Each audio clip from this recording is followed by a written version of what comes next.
Budget పేరిట CM Chandrababu అంకెల గారడీ చేస్తున్నారు. తప్పితే ప్రజలకు వాస్తవాలు తెలియజెప్పటం లేదని వైసీపీ ఎమ్మెల్సీ మొండితోక అరుణ్ కుమార్ విమర్శించారు. రాష్ట్ర ప్రభుత్వానికి వచ్చే ఆదాయం చేస్తున్న ఖర్చుకు సంబంధించి ఎక్కడా పొంతన లేకుండా పోతుందని దుయ్యబట్టారు. అయినా సరే ప్రభుత్వం ప్రజలను గందరగోళపరిచి బడ్జెట్ సభలో ప్రవేశపెట్టి ఆమోదం పొందిందని ఆగ్రహం వ్యక్తం చేశారు. మొత్తం మీద ఈ బడ్జెట్ రూపంలో చంద్రబాబు ప్రభుత్వ ప్రజలను మరోమారు విజయవంతంగా మోసం చేశారని ఎద్దేవా చేశారు. ఎందుకంటే ఇది రాష్ట్ర ఖజానా నుంచి ప్రజల డబ్బు ఎలా ఖర్చు అవుతుందో నిర్ణయించే అత్యంత కీలకమైన బిల్లు అధ్యక్ష. ఈ బిల్లును ఆమోదించడం ద్వారా ప్రభుత్వం ప్రజల డబ్బును ఖర్చు చేసే అధికారాన్ని పొందుపరుస్తున్నారు అధ్యక్ష. కానీ ఒక ముఖ్యమైన ప్రశ్న ఈ సభ ముందుంది అధ్యక్ష. ఈ ప్రభుత్వం నిజమైన అంకెలతో బడ్జెట్ పెట్టిందా లేక అంకెలతో ప్రజలను మోసం చేసే ప్రయత్నం చేస్తుందా అనేది ఒకసారి ఆలోచించాలి అధ్యక్ష. బడ్జెట్ యొక్క పవిత్రత ఒకటే అధ్యక్ష, సరైన ఆదాయాలు అంచనాలు తప్పైతే బడ్జెట్ మొత్తం అంతా అర్థం కోల్పోతుంది అధ్యక్ష. ఈ బడ్జెట్లో ఏదైతే బడ్జెట్ గ్లాన్స్ అనేది మనకి ఇచ్చారో అందులో ఒక్కసారి బడ్జెట్ ఎస్టిమేషన్స్, రివైజ్డ్ ఎస్టిమేషన్స్ 2015-2016, 2014-2015 అలాగే 2026-27 ఒకసారి చూస్తే అధ్యక్ష, గత 2 సంవత్సరాల బడ్జెట్లు ఏ విధంగా ఉన్నాయి, ఏ విధంగా ఎస్టిమేషన్స్ ఉన్నాయి, ఏ విధంగా ప్రపోజల్ బడ్జెట్ ఉన్నాయని చూస్తాను అధ్యక్ష. గత 2 సంవత్సరాల బడ్జెట్ను ఒకసారి చూసి తర్వాత ఈ బడ్జెట్ చూద్దాం అధ్యక్ష. 2025-26 ఫైనాన్షియల్ ఇయర్కి అధ్యక్ష, స్టేట్ ఓన్ రెవెన్యూ అధ్యక్ష, రాష్ట్ర సొంత ఆదాయాల అధ్యక్ష 1,27,703 కోట్లు వస్తాయని చెప్పింది అధ్యక్ష. కానీ ఆ ఫైనాన్షియల్ ఇయర్లో మొదటి 10 నెలలు వచ్చిన ఆదాయం అధ్యక్ష కేవలం 75,641 కోట్లు అధ్యక్ష. అంటే ప్రభుత్వం చేసిన అంచనాలు ఎంతవరకు తప్పుగా ఉన్నాయో ఇది స్పష్టంగా తెలుస్తుంది అధ్యక్ష. అదేవిధంగా ఆ రివైజ్డ్ ఎస్టిమేట్స్ లో అధ్యక్ష state own resource revenue resource లో అధ్యక్ష సవరించిన అంచనాల్లో కూడా రాష్ట్ర ఆదాయాలు 1,12,412 కోట్లు వస్తాయని చెప్తున్నారు అధ్యక్ష. ముందేమో 1,27,000 కోట్లు చెప్పారు, తర్వాత సవరించిన ఆదాయాలేమో 1,12,412 కోట్లు వస్తాయని చెప్పారు అధ్యక్ష. కానీ మొదటి 10 నెలల్లో నెలకు సగటు ఆదాయం 7,596 కోట్లు మాత్రమే వచ్చినప్పుడు చివరి 2 నెలల్లో ఒకేసారి నెలకు 18,224 కోట్ల రూపాయలు వస్తాయంటాం ప్రజల్ని తప్పుదారి పట్టించడమా కాదనేది ఒక్కసారి మనం అర్థం చేసుకోవాలి అధ్యక్ష. ఇది ఆర్థిక ప్రణాళిక లేదా ఆర్థిక ప్రణాళికతో కూడింది కదా, కేవలం అంకెలతో మాయ చేసేది అనేది ఒక్కసారి ఆలోచించాలి అధ్యక్ష.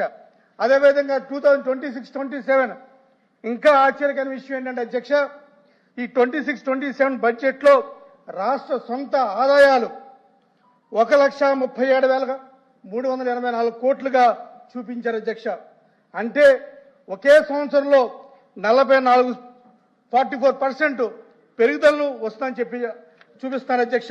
అంటే ఈ రాష్ట్రంలో 44% రాష్ట్ర సొంత ఆదాయం ఎలా పెరుగుతుంది, అలాంటిది పెట్టుబడులు ఏమైనా పెరుగుతున్నాయా, పరిశ్రమలు పెద్ద ఎత్తున వస్తున్నాయా, ప్రజల కొనుగోలు శక్తి పెరుగుతుందా, ఏ ఒక్క అంశంలో కూడా పెద్దగా మార్పు లేనప్పటికీ కూడా 44% పెరుగుదలను చూపించారు అధ్యక్ష ఈ బడ్జెట్లో. ఇది నిజానికి బడ్జెట్ కాదు అధ్యక్ష, ఇది ప్రజల్ని మోసం చేసే పత్రం అధ్యక్ష. ఇంకా అధ్యక్ష క్యాపిటల్ ఎక్స్పెండిచర్ అధ్యక్ష, ఈ క్యాపిటల్ ఎక్స్పెండిచర్లో 2024-25 ఏం చూపించారు అధ్యక్ష? బడ్జెట్ ఎస్టిమేషన్స్ లో 2024-25 వచ్చి 32,712 కోట్లు చూపించారు అధ్యక్ష. రివైజ్డ్ ఎస్టిమేషన్స్ లో క్యాపిటల్ ఎక్స్పెండిచర్ 24,072 కోట్లు చూపించారు అధ్యక్ష. యాక్చువల్ క్యాపిటల్ ఎక్స్పెండిచర్ ఎంత అయ్యాయని చూపిస్తే అధ్యక్ష 16,141 కోట్ల అధ్యక్ష. మరి అదేవిధంగా 2025-26 క్యాపిటల్ ఎక్స్పెండిచర్ అధ్యక్ష బడ్జెట్ ఎస్టిమేషన్ లో 40,000 కోట్లు చూపించారు అధ్యక్ష.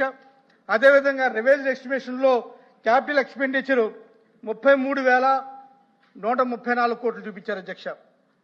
Capital expenditure during first 10 months లో 21,000 కోట్లు చూపించారు అధ్యక్ష. మరి ఇలా 26-27 క్యాపిటల్ ఎక్స్పెండిచర్ 48 కోట్లకే అని చెప్తున్నారు అధ్యక్ష. ఇది ఆదాయాల అంచనాలు ఇలా తప్పుగా ఉంటే ఈ ఖర్చులు కాగితాల మీద మిగిలిపోతుంది అధ్యక్ష. అదేవిధంగా ఇంకా అప్పుల గురించి మాట్లాడారు అధ్యక్ష. ఈ బడ్జెట్ లో ఈ రాష్ట్రం ఏదో గత ప్రభుత్వం అప్పులు ఆర్థిక విధ్వంసం చేసిందని, ఫైనాన్షియల్ డిసిప్లిన్ ఉందని చెప్పారు అధ్యక్ష. ఈ అప్పుల విషయం చూస్తాను అధ్యక్ష. ఈ రాష్ట్రం ఈ గత 2 సంవత్సరాల బడ్జెట్ లో ఈ రాష్ట్రం అప్పు సుమారు 3,17,000 కోట్ల రూపాయలు అప్పు చేసింది అధ్యక్ష. మరి మా గత ప్రభుత్వంలో పైగా ఈ బడ్జెట్ లో అధ్యక్ష, ఈ బడ్జెట్ పేపర్ లో ఎక్కడా కూడా ఆఫ్ బారోయింగ్స్ చూపించలేదు అధ్యక్ష. ఎక్కడా కూడా కార్పొరేషన్ లోన్స్ చూపించలేదు అధ్యక్ష. కార్పొరేషన్ లోన్ లో భాగంగా ఫిస్కల్ డెఫిసిట్ ఫర్ 2025 చూపించలేదు అధ్యక్ష. Fiscal deficit for up to 2026 జనవరి చూపించలేదు అధ్యక్ష. అదేవిధంగా ఎస్డిఎల్ ఇన్సూరెన్స్ చూపించలేదు అధ్యక్ష. ఆఫ్ బడ్జెట్ బారోయింగ్స్ లో సివిల్ సప్లైస్ కార్పొరేషన్ నుంచి, ఆఫ్ బడ్జెట్ బారోయింగ్స్ మార్కెట్ నుంచి, ఏపీఎండిసి నుంచి, ఏపీఎఫ్సి నుంచి, ఏపీ డిస్కామ్ నుంచి, ఏఐడిఎల్ నుంచి, జేజేఎం దగ్గర నుంచి, ఏపీఐఐసి దగ్గర నుంచి ఇలాగా ఆఫ్ బడ్జెట్ బారోయింగ్స్ లో ఎక్కడా కూడా బడ్జెట్ లో చూపించలేదు అధ్యక్ష. మరి ఇవన్నీ కలుపుకొని బడ్జెట్ అధ్యక్ష ఈ ప్రభుత్వం చేసిన అప్పు 3,17,000 కోట్ల రూపాయలు అధ్యక్ష. ఇది మా ప్రభుత్వంలో చేసిన అప్పుతో పోల్చుకుంటే వీళ్ళు 95% ఈ 2 సంవత్సరాలకే మేము చేసిన అప్పు దాంతో పూర్తి చేశారు అధ్యక్ష.